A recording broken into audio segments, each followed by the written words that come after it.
Hey everyone, and welcome back to another video. Welcome to Actually, we'll be doing something different today.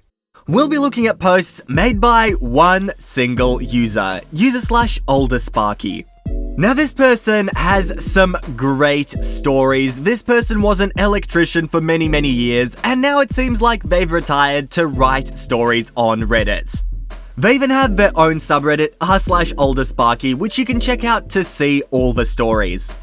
But with that said, let's not waste another second and get straight into the first story, which was posted on r/malicious-compliance. 15 years ago, Australia. Government electrical contracting can be all kinds of things. This day, it was a little bit fun.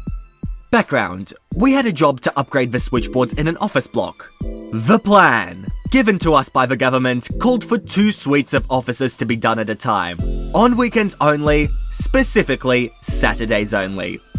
Our teams could obviously get more done in a day and over a whole weekend, but this was the plan. The plan called for removing and replacing the existing switchboards and fitting new ones.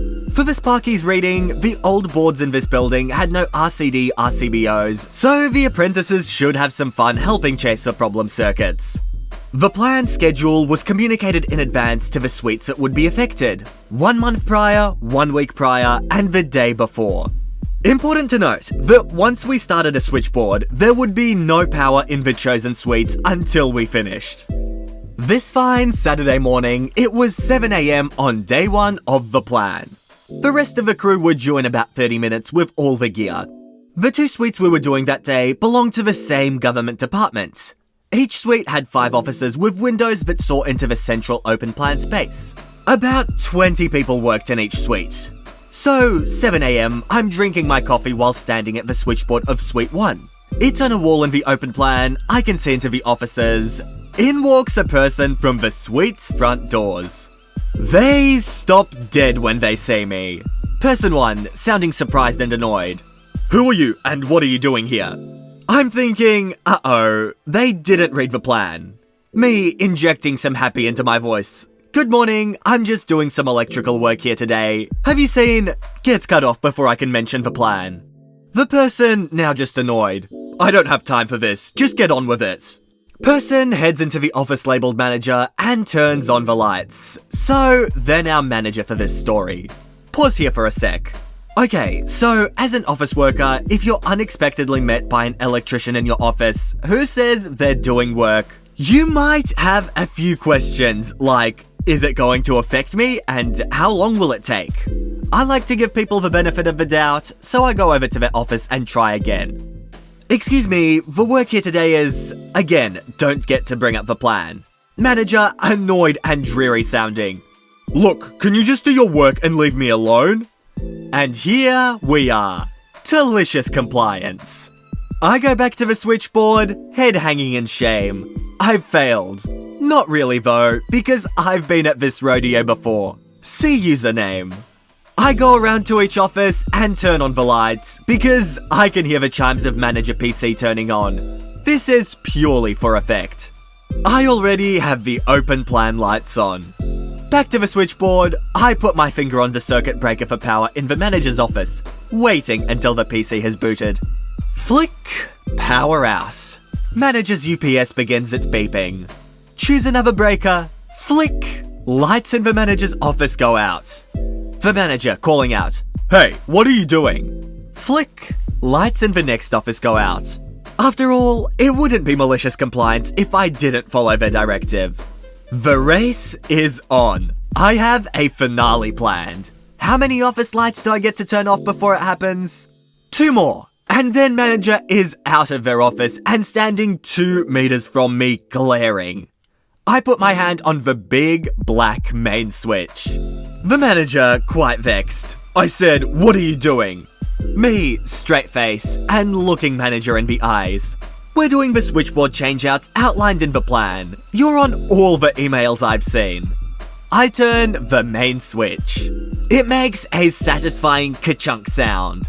All the lights, indeed, all the power in this suite is now out.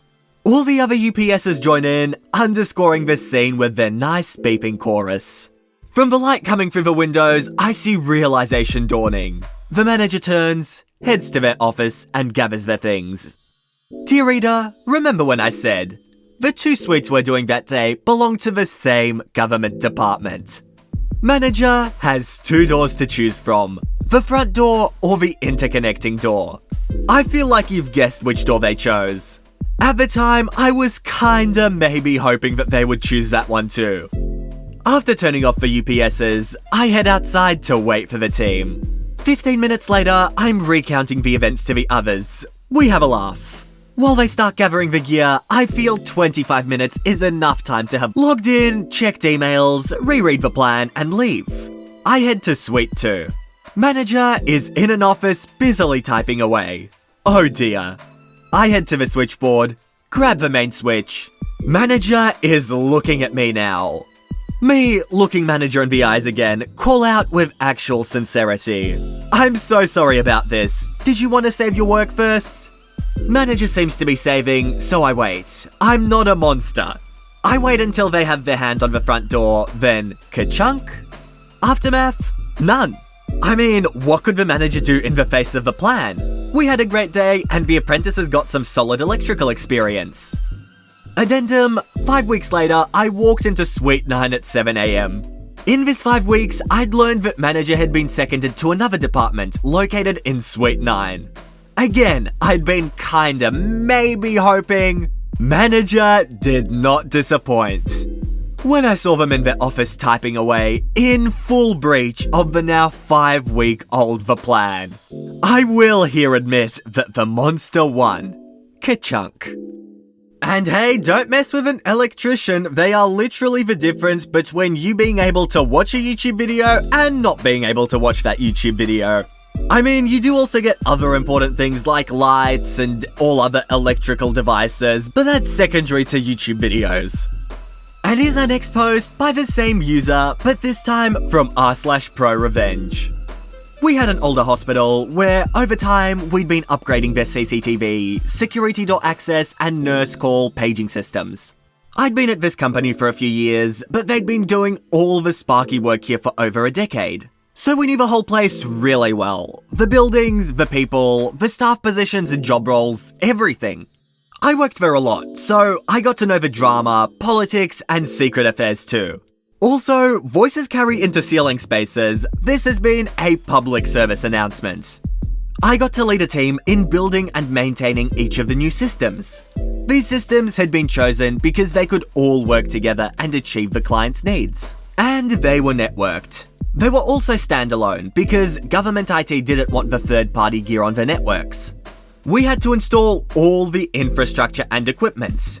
I had network hubs all over the place where I could access all 4 of these systems.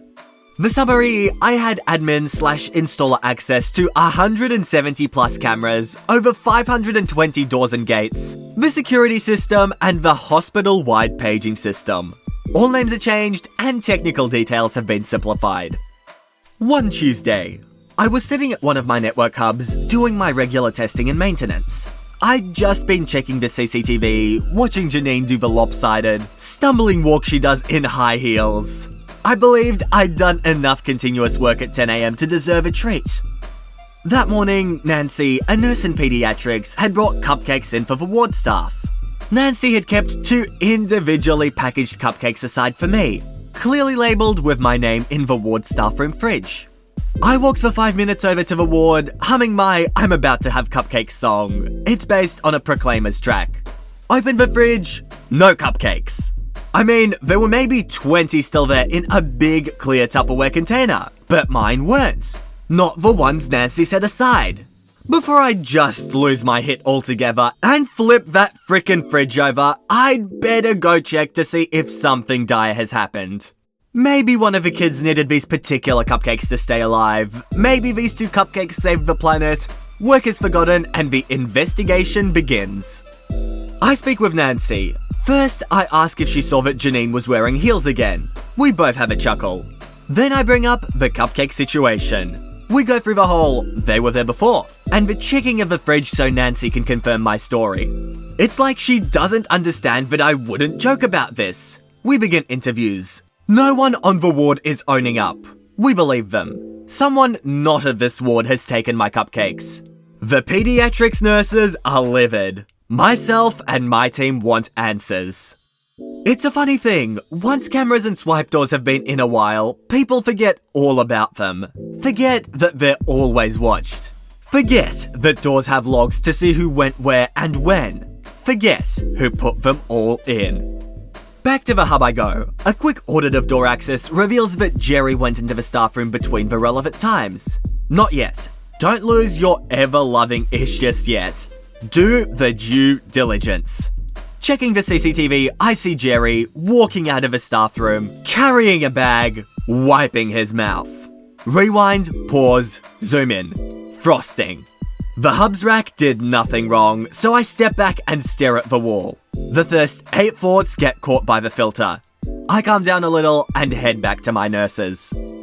They see me coming and gather. Sick kids are an afterthought in this matter. I tell them I know who did it. Don't want to say who just yet. Need some time to think. And ask if we can keep this all hush-hush for now. They say they understand and immediately ask who it was. They are, after all, government staff. I head back to the hub to continue work, not walking 500 miles to eat cupcakes anymore.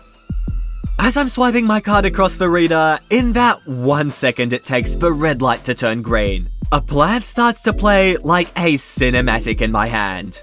It's like my subconscious has known about this day for ages, and is now premiering its devious feature.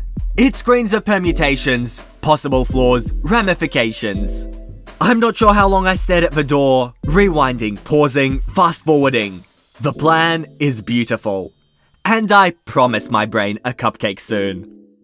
Jerry was a general orderly who was supposed to float around the whole hospital, helping any ward and pretty much anyone else when they paged him. He didn't though. Jerry didn't like walking around. Jerry was lazy and did not like patients. He used to work in the wards, but couldn't find one without close supervision or patience, so he moved to day shift general duties. Jerry hated to be made to walk from one end of the hospital to the other.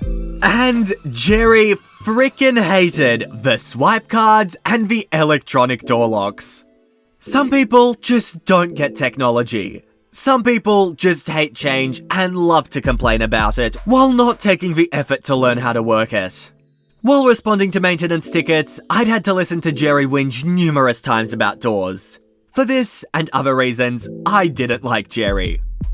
Jerry knew my distinctive name, knew what I did here, saw the other 20 cupcakes, and ate mine anyway. Yeah, time to F with Jerry.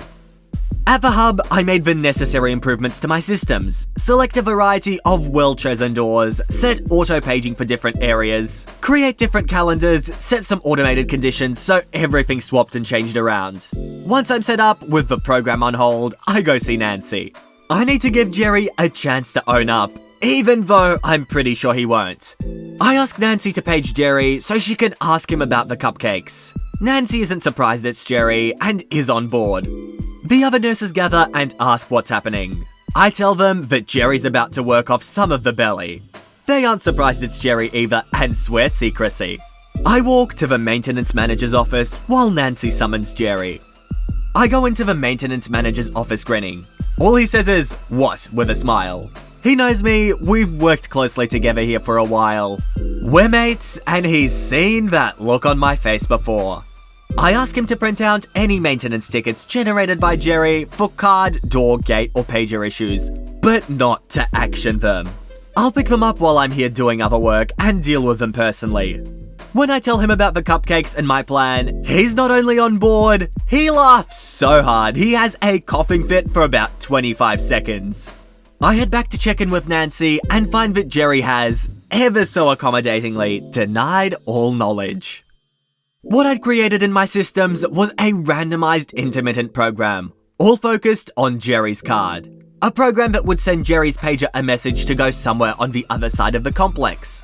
Seemingly at random, based on Jerry swiping his card at particular doors. Or the gate to the staff car park wouldn't work. Or his card would stop working, making him go get it revalidated. Or a siren would sound for a few seconds when he entered certain rooms. I already knew all the staff routines and areas of responsibility. The patients wouldn't be adversely impacted, and Jerry did F all anyway. Back to the hub, I clicked the go buttons. Week 1. By Friday afternoon, in 4 days, Jerry had raised 18 tickets. I grabbed the stack of paper from maintenance manager and went to the orderly's office to find Jerry.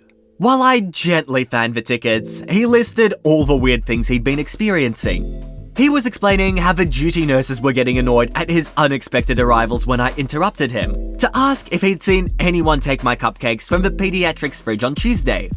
The puzzled face he put on was a head shorter than mine and about 1/3 of a meter away from the embroidered name on my shirt. No confession. I'd only had 50 specially selected doors active in the program these past 4 days. That Friday afternoon, at the end of week 1, I clicked the all button and added another 470 plus doors. Week 2. By midday Wednesday, there were only 6 tickets raised. I checked the system logs and found out why. In just under 3 days, there'd been a mixture of over 85 events. Jerry didn't have time to lodge tickets. When I spoke to Jerry that Wednesday, he demanded that I do my damn job and fix this stuff, and why hasn't I done it yet? No confession, no apology. Time for some head games. I told him I'd sort it out. When I went to check the systems that Wednesday midday, I stopped the program. On Friday morning, I turned it back on again. I let it run Monday, Wednesday, and Thursday. I almost felt sorry for him this week when I was talking to him and considered stopping the plan. Then, I remembered why I didn't like him so much. The one thing I haven't mentioned yet is that standing, staring at the door, I already knew Jerry was in the final stages of disciplinary management. This was the linchpin to the plot of the film that ran through my head. Remember when I said before, I got to know the drama, politics, and secret affairs too. I knew that one of those disciplinary warnings, among other things, was for taking people's lunches on 4 occasions. And not because he needed to either. That's the reason the nurses and maintenance manager weren't surprised it was Jerry and were on board. They knew too. Everyone did. That was the reason why he didn't kick up a stink to the manager or confess. I didn't want to get him fired, just make him apologize. Cupcakes are serious business. The final week. Week 4, the program ran Monday and Tuesday. The plan was only ever going to be for a month or until Jerry confessed and apologized. Before this Tuesday, I'd had a chat to Nancy. I'd asked her if she wouldn't mind a cameo in a little vignette. She understood and agreed. When I was talking with Jerry in the orderly's office, Nancy arrived and handed me a personalized pair of cupcakes that looked and were packaged the exact same as the missing ones a few weeks earlier. As Nancy was walking away, now silent Jerry looked from the package to my shirt, then to me. I held up the tickets, mustered my best Adam Hills, and said, "Don't be a jerk, mate." He was silent and very angry. I could see he'd realized that I'd be doing this on purpose. If he made an official complaint, the missing cupcakes would come up and he'd lose his job. Also, during our chats, he'd heard me say intermittent issues many times. Jerry was angry because he knew he couldn't do a thing about it. I walked off to the pediatrics ward where Nancy and I were going to eat these treats. I hummed my tune the whole way. And it's one thing to mess with an electrician and another to mess with an electrician's cupcakes. Don't touch a man's cupcakes, otherwise you'll be severely punished. Alright everyone, I think I'm gonna leave it here for today. I absolutely love these stories, and if you did too, make sure to subscribe to the channel for Reddit videos every second day. But with that said, that is it from me. I hope you all enjoyed, and all I want to do is see you all here next time. See you later, guys.